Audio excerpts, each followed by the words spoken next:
Et toujours au même chapitre, l'Algérie, un bien commode bouc émissaire jusqu'au niveau gouvernemental français.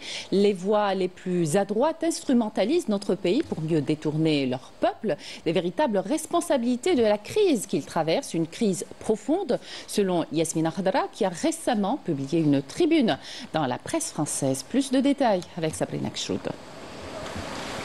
Et si, à l'origine de l'agressivité actuelle d'une certaine classe politique française, il y avait plus que les basses ambitions d'un ministre de l'Intérieur, plus que l'occupation volontaire des esprits ailleurs qu'aux responsabilités dans la crise économique grave que traverse un pays, plus que ce que l'on voit dans les médias de l'autre côté, pourris par l'extrême droite. C'est la réflexion que livre l'écrivain algérien Yasmina Khadra dans une tribune publiée le 20 mars dans le quotidien français L'Humanité. Selon lui, ce qui se passe sur le plan politique en France trahit une profonde crise intérieure que les gouvernements successifs de ces dernières années tentent de déplacer de son véritable contexte. L'intellectuel pointe le malaise dans lequel se trouve un gouvernement français ayant fait appel à des ministres qu'il qualifie de faillitaires, avec à leur tête Bruno Retailleau.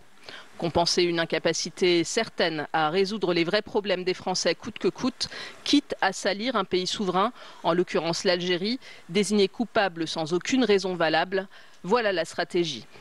Selon Yasmina Khadra, les agitateurs de l'extrême droite ne mesurent guère les conséquences. L'Algérie n'a rien à voir avec les dérives politiques de l'État français et l'expulsion ratée d'un Algérien indésirable ne change rien aux préoccupations des Français.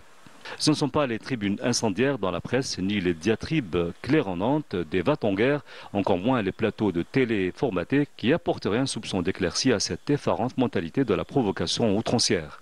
Affirme l'écrivain.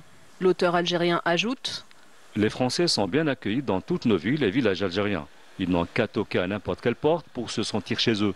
Nous sommes, nous, Algériens, un peuple généreux, hospitalier et xénophile. Retailleau se fait lâcher par ses collègues du gouvernement et agace jusqu'à son président. La France reviendrait-elle à la raison?